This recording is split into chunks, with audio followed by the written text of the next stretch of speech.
I live in one of the most prestigious and one of the most expensive buildings in Vancouver.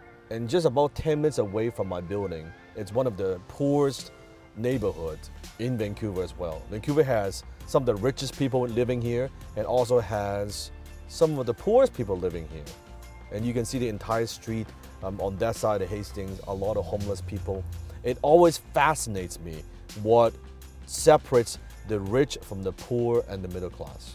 So what's the difference between someone who is living on the street? I'm sure everyone's got a story, but what is the difference with someone like that versus someone who's making millions or tens of millions of dollars? We all have 24 hours a day. We all have the same opportunity. For God's sakes, we're in the same fucking city. Is it education? Is it the background? Is it because of luck? Is it because of hard work?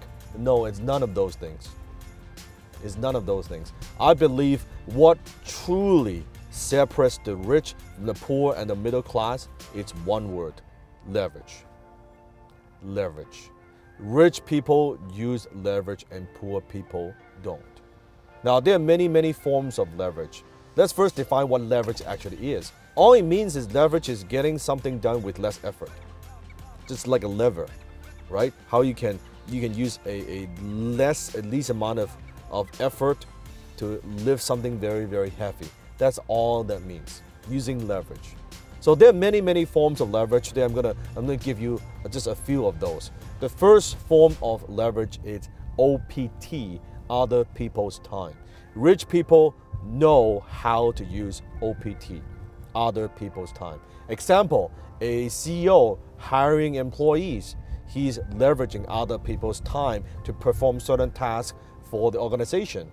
Example, for me, I have people coming to my home and mow my lawn. I'm using other people's time to help me do tasks that may not be something I enjoy to do. It may not be something that is worth a while for me to do just because my hourly rate is much higher.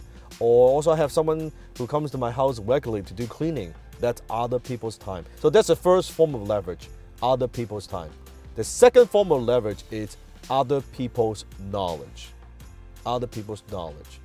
Because as a person, you could only do so much. You can only learn so much. You can only know so much.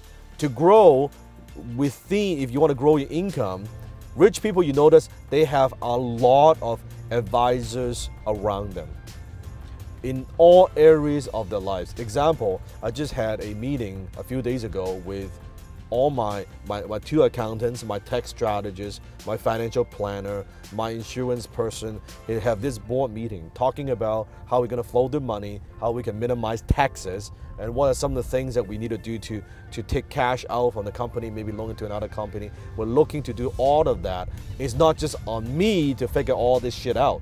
It's we surround ourselves with people that are smarter, that have specific knowledge. No different than I'm running my business. If I need certain help, let's say with YouTube or with Facebook or with Instagram or whatever it is, it doesn't matter. That I bring in the best of the best. I hire them, maybe sometimes as a project manager, sometimes as a consultant, independent consultant, but I am paying them for the knowledge. So I'm leveraging other people's knowledge. People have been there and done that. Versus poor people, you notice they don't read books, they don't hire people, they are rugged individualists. They take on everything on their own. You know what? You want something done, you do it yourself, right? That's a poor person's mentality. So that's the second form of leverage. The third form of leverage is other people's money. Rich people are very good of utilizing and leveraging OPM, other people's money. They buy a piece of property, they put a down payment, they borrow from the bank to buy an investment. A developer right here, you see that developing right now. There's a financial institution, sometimes multiple financial institutions, loaning money for that particular project. An entrepreneur, maybe they're going through a first round of funding. They are raising capital from investors. That's other people's money. Rich people, we don't use our own money. Only poor people use their own money. Rich people, we don't use our own money. Only poor people use their own money. There's an infinite amount of money out there that's floating around. but people don't know how to multiply, how to use it. Money goes to people who knows how to multiply. And that's why it's easy. It's easy for rich people. Not only they have a track record, but it's once they know how to multiply, it's easy for them to attract more money, to make more money. And that's why you do see the rich do get richer. You could bitch about it. You could say, how come it's not me, poor little me? Or you could say, you know what, this is how the game is played.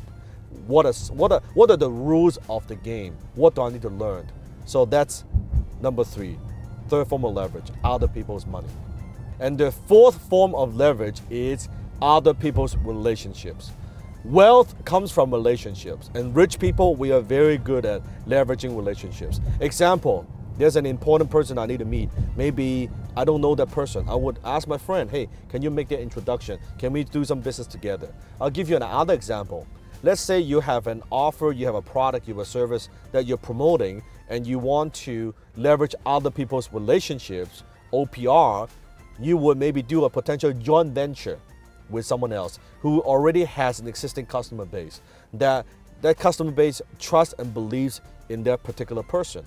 You can have that person, that influencer, endorse your product, your program, your service, and there you're leveraging the relationships he has built for years with his customer base. And there, if he promotes and you're more than happy to give him a commission, and in our world it's called affiliate commission, that's leveraging other people's relationships. So all these are different forms of leverage. I'll give you one more. Also, technology. Rich people also leverage technology, automation, software, right? All these tools that's out there that could, AI nowadays, that could help you to be more efficient, more effective, that we also utilize. So technology, I believe, is a huge part of leverage. Even your cell phone, right? The smartphone that you have, the different apps that you have, is all those are mini forms of leverage. So think about it. It doesn't matter what business, it doesn't matter what industry, it doesn't matter what investment they do. If what it boils down to, you study and you look at every single rich person. They are masters of leverage in some way, shape, or form. And the more you know how to utilize that, the more successful you'll be. And the more you know how to utilize leverage, the more successful you'll be and the wealthier you'll be. I'm going to leave you with one quote by John D. Rockefeller. I'd rather have 1% effort of 100 people versus 100% of my own effort. Think about that.